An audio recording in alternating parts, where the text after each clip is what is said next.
தேர்தல் கூட்டணி குறித்து முடிவெடுக்க விஜய்க்கு முழு அதிகாரம் வழங்கி தவேகா மாவட்ட செயலாளர்கள் கூட்டத்தில் தீர்மானம் நிறைவேற்றப்பட்டுள்ளது. அடுத்த ஆண்டு நடைபெறவுள்ள தமிழ்நாடு சட்டப்பேரவை தேர்தலை முன்வைத்து தமிழக வெற்றிக் கழகம் என்ற கட்சியை தொடங்கிய விஜய் பல்வேறு மாவட்டங்களில் சுற்றுப்பயணம் மேற்கொண்டார்.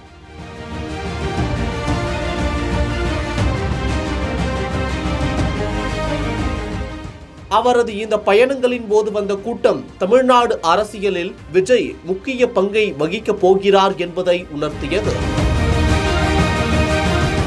இதனிடையே இந்த பயணத்தின் ஒரு பகுதியாக கரூரில் நடைபெற்ற சாலை வளத்தின் போது ஏற்பட்ட கூட்ட நெரிசலில் சிக்கி 41 பேர் உயிரிழந்தனர்.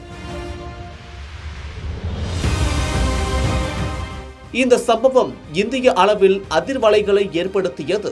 இதனைத் தொடர்ந்து விஜயின் சுற்றுப்பயணம் திட்டம் தள்ளி வைக்கப்பட்டது.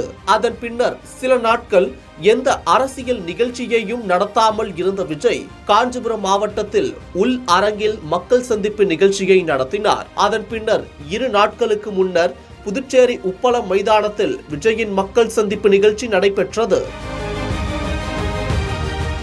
இந்த நிகழ்ச்சியில் QR கோட் வைத்திருந்த 5000 பேர் மட்டுமே அனுமதிக்கப்பட்டனர். அதனைத் தொடர்ந்து விஜய் பிரச்சார கூட்டம் வருகிற 16ஆம் தேதி ஈரோட்டில் நடைபெற இருந்த நிலையில் அது 18ஆம் தேதி ஒத்திவைக்கப்பட்டுள்ளது. இந்த நிலையில் தவேகாவின் தலைமை அலுவலகத்தில் மாநில அளவிலான நிர்வாகிகள் மற்றும் மாவட்ட செயலாளர்கள் கலந்து கொண்ட ஆலோசனை கூட்டம் நடைபெற்றது. இந்த கூட்டத்தில் தவேகா தலைவர் விஜய் கலந்து கொள்வார் என எதிர்பார்க்கப்பட்ட நிலையில் அவர் கலந்து கொள்ளவில்லை. எனினும் இந்த கூட்டத்தில் அக்கட்சியின் மாநில நிர்வாகிகள் ஆனந்த், ஆதவ் அர்ஜுனா, செங்கோட்டையன், TTR நிர்மல்குமார், நாஞ்சில் சம்பத் உள்ளிட்டோர் பங்கேற்றனர். மேலும் இந்த கூட்டத்தில் 4 தீர்மானங்கள் நிறைவேற்றப்பட்டன. அதில் தேர்தல் கூட்டணி குறித்து முடிவெடுக்க கட்சியின் தலைவர் விஜய்க்கு முழு அதிகாரம் வழங்கி தீர்மானம் நிறைவேற்றப்பட்டுள்ளது. கூட்டணிக்காக தேர்தல் கூட்டணி பேச்சுவார்த்தை சிறப்பு குழு அமைக்கப்பட்டுள்ளது. அதேபோல் தேர்தல் வாக்குறுதிகள் உருவாக்கும் சிறப்பு குழுவும் அறிவிக்கப்பட்டிருக்கிறது. தமிழ்நாட்டில் தற்போது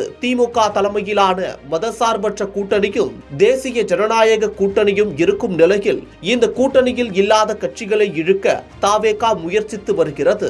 காங்கிரஸ் மீதும் தவேகா ஒரு கண் வைத்திருப்பதாக தெரிகிறது. அதேபோல டிடிவி தினகரனின் அமமுகவும் தவேகா கூட்டணிக்கு செல்லும் வாய்ப்பிருப்பதாக கூறப்படுகிறது.